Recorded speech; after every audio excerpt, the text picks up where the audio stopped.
और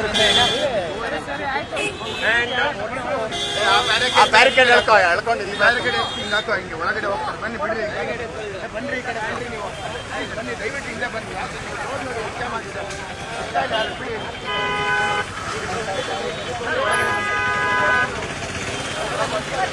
ನಾವೇನು ಮಾಡೋಣ ರೀ? ನಾನು ಮಾಡ್ತಿದ್ದೀರಾ?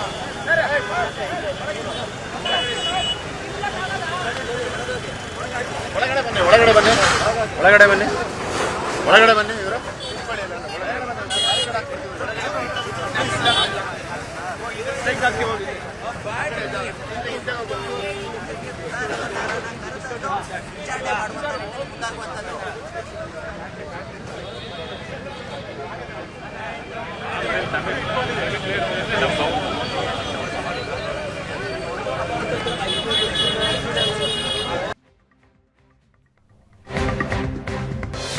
ಸಂತ್ರಸ್ತ ಮಹಿಳೆ ಕಿಡ್ನಾಪ್ ಕೇಸ್ನಲ್ಲಿ ಎಚ್.ಡಿ. ರೇವಣ್ಣ ಅರೆಸ್ಟ್ ಆಗಿದೆ.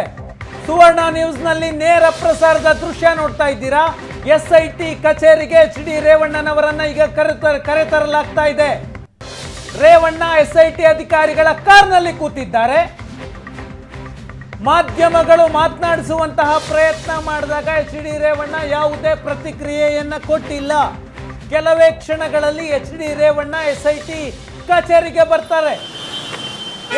ಸಿಐಡಿ ಕಚೇರಿಯ ಮುಂದಿನ ಭದ್ರತೆಯ ದೃಶ್ಯವನ್ನ ನೀವೀಗ ನೋಡ್ತಾ ಇದ್ದೀರಾ. ಸಿಐಡಿ ಕಚೇರಿಯ ಮುಂದೆ ಪೊಲೀಸರನ್ನ ಭದ್ರತೆಗಾಗಿ ನಿಯೋಜನೆ ಮಾಡಲಾಗಿದೆ.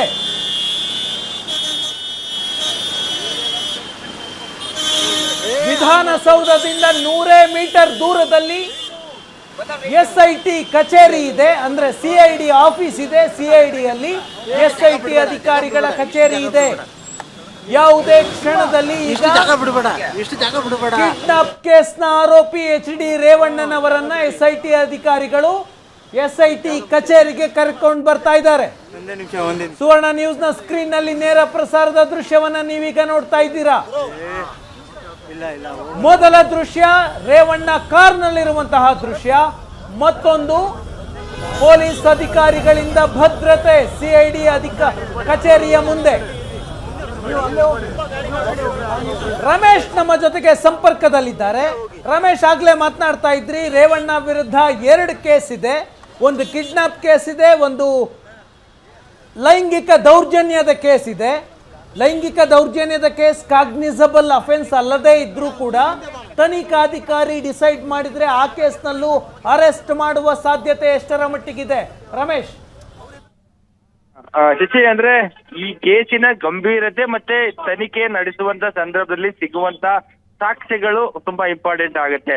ಅಂದ್ರೆ ಹೊಳೆನರಸೀಪುರ ಪ್ರಕರಣದಲ್ಲಿ ದಾಖಲಾಗಿರುವಂತಹ ಪ್ರಕರಣ 354A ಅಂದ್ರೆ ಲೈಂಗಿಕ ದೌರ್ಜನ್ಯದ ಪ್ರಕರಣ ಆಗಿದ್ರು ಕೂಡ, ಅಂದ್ರೆ ಮಿಸ್ಬಿಹೇವ್ ವಿತ್ ವುಮನ್ ಅನ್ನುವಂತ ಕೇಸ್ ಆಗಿದ್ರು ಕೂಡ ಅದ್ರ ತನಿಖೆಯ ಸಂದರ್ಭದಲ್ಲಿ ಆಕೆಗೆ ಅವ್ರೇನಾದ್ರೂ ಅತ್ಯಾಚಾರವನ್ನ ಮಾಡಿದ್ರು ಅನ್ನುವಂತದ್ದೇನಾದ್ರೂ ಸಾಕ್ಷಿಗಳು ಸಿಕ್ಕಿದ್ದೆ ಆದಲ್ಲಿ ಆ ಪ್ರಕರಣದಲ್ಲಿ ಕೂಡ ಅತ್ಯಾಚಾರದ ಆರೋಪಗಳು ಹಾಕಬಹುದು ಅನ್ನುವಂಥದ್ದು. ಆ ನಿಟ್ಟಿನಲ್ಲಿ SIT ಅವರು ಒಂದಷ್ಟು ಪ್ರಯತ್ನವನ್ನ ಮಾಡಿದ್ರು ಕೂಡ ಅದೆಲ್ಲ ಒಂದ್ ಕಡೆ ಸಕ್ಸೀಡ್ ಆಗ್ಲಿಲ್ಲ. ಅವರು ಅದನ್ನ ಹಿಂದೆ ಸರಿದ್ರು. ಆದ್ರೆ ಹಿಂದೆ ಅರ್ಜಿಯನ್ನ ಮ್ಯಾಜಿಸ್ಟ್ರೇಟ್ ಮುಂದೆ ಹಾಕಿದವರು ಯಾಕೆ ಹಿಂದೆ ಸರಿದ್ರು ಅನ್ನುವಂಥದ್ದು ಕೂಡ ಒಂದಷ್ಟು ನಿಗೂಢ ಇರುವಂತದ್ದು. ಮತ್ತೆ ಅಂತಹ ಒಂದಷ್ಟು ಪ್ರಯತ್ನವನ್ನ ಅವ್ರನ್ನ ವಶಕ್ಕೆ ಪಡೆದ ನಂತರ ಮುಂದುವರಿಸಿದ್ದಾರ, ಅದಕ್ಕೆ ಉತ್ತರ ಇಲ್ಲ. ಮತ್ತೆ ಕೋರ್ಟ್ ಮುಂದೆ ಸದ್ಯಕ್ಕೆ ಅಂದ್ರೆ ನೀವು 376 ಹಾಕಬಾರ್ದು ಅಂತ ಹೇಳಿ ರೇವಣ್ಣ ಪರ ವಕೀಲರು ಕೇಳಿದ ಸಂದರ್ಭದಲ್ಲಿ ನಾವು ಈವರೆಗೆ ಹಾಕಿಲ್ಲ ಅನ್ನುವಂತ ಉತ್ತರವನ್ನ ಕೊಟ್ಟರು. ಅಂದ್ರೆ ಅವ್ರನ್ನ ವಶಕ್ಕೆ ಪಡೆದ ನಂತರ ಆ ಪ್ರಕರಣವೂ ಗಂಭೀರತೆಯನ್ನ ಪಡ್ಕೊಳ್ಳಲ್ಲ ಅನ್ನುವಂಥದ್ದಕ್ಕೆ ಯಾವುದೇ ರೀತಿಯಾದಂತ ಒಂದೇನೋ ಸಾಕ್ಷಿಗಳಿಲ್ಲ. ಅಂದ್ರೆ ಗಂಭೀರತೆಯನ್ನು ಪಡ್ಕೊಳ್ಬಹುದು, ಅದು ಒಂದ್ ಕಡೆ. ಆದ್ರೆ ಮತ್ತೊಂದು KR ನಗರ ಪೊಲೀಸ್ ಠಾಣೆಯಲ್ಲಿ ದಾಖಲಾದಂತ ಪ್ರಕರಣ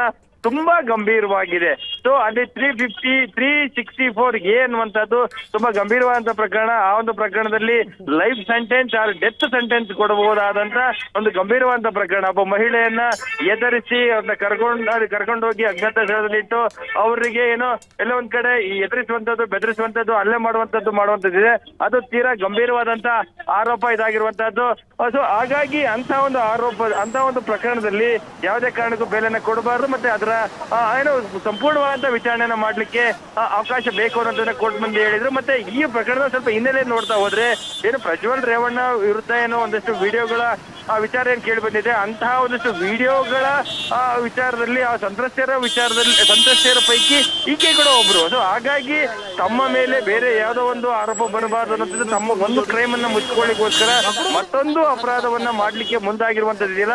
ಇದು ತುಂಬಾ ಹೀನಸ್ ಕ್ರೈಮ್ ಅನ್ನುವಂಥದ್ದನ್ನ ಇಲ್ಲಿ ಗಮನಿಸಬೇಕಾಗಿದೆ. ಸೊ ಹಾಗಾಗಿ ಈ ರೀತಿ ಒಬ್ಬ ಮಹಿಳೆಗೆ ತೊಂದರೆಯನ್ನ ಕೊಟ್ಟು ಅವ್ರನ್ನ ಕಿಡ್ನಾಪ್ ಮಾಡಿ ಅಥವಾ ಅವರಿಗೆ ಥ್ರೆಟ್ ಮಾಡುವ ಮೂಲಕ ಸಿಐಡಿ ಆಫೀಸಿಗೆ ರೇವಣ್ಣನವರನ್ನ ಕರೆದುಕೊಂಡು ಬಂದಂತಹ ದೃಶ್ಯಗಳನ್ನ ನೀವೀಗ ನೋಡ್ತಾ ಇದ್ದೀರಾ. ಸುವರ್ಣ ನ್ಯೂಸ್ ನಲ್ಲಿ ನೇರ ಪ್ರಸಾರದ ದೃಶ್ಯ. ಕಿಡ್ನಾಪ್ ಕೇಸ್ನಲ್ಲಿ ರೇವಣ್ಣ ಅರೆಸ್ಟ್ ಆಗಿದೆ. ಸಿಐಡಿ ಕಚೇರಿ ಇರುವ ಸಿಗ್ನಲ್ ಬಳಿ ರೇವಣ್ಣನವರ ಕಾರ್ ಇದೆ. ರೇವಣ್ಣ ಇರುವಂತಹ SIT ಅಧಿಕಾರಿಗಳ ಕಾರ್ ಇದೆ. ಸಿಐಡಿ ಆಫೀಸ್ ಮುಂದೆ ಇರುವಂತಹ ದೃಶ್ಯ ಇದು. SIT ಕಚೇರಿಯನ್ನ ರೇವಣ್ಣ ಕೆಲವೇ ಕ್ಷಣಗಳಲ್ಲಿ ತಲುಪ್ತಾರೆ. ಈಗ ರೇವಣ್ಣನವರನ್ನ SIT ಅಧಿಕಾರಿಗಳು ವಿಚಾರಣೆಯನ್ನು ಕೂಡ ಮಾಡ್ತಾರೆ. SIT ಕಚೇರಿಯ ಸಿಗ್ನಲ್ ಬಳಿ ಇರುವಂತಹ ರೇವಣ್ಣನವರ ಕಾರು, SIT ಕಾರ್ನಲ್ಲಿದ್ದಾರೆ ರೇವಣ್ಣ. ಈಗ SIT ಕಚೇರಿಗೆ ರೇವಣ್ಣನವರನ್ನ ಕರೆ ತಂದು ವಿಚಾರಣೆಯನ್ನ ಮಾಡ್ತಾರೆ. ಇವತ್ತೇ ನ್ಯಾಯಾಧೀಶರ ಮುಂದೆ ಹಾಜರುಪಡಿಸಲಾಗುತ್ತಾ ಅಥವಾ ವಿಚಾರಣೆಯನ್ನ ಮಾಡಿ ನಾಳೆ ಸಂಜೆ ಹಾಜರುಪಡಿಸುವಂತಹ ಸಾಧ್ಯತೆ ಇದೆಯಾ?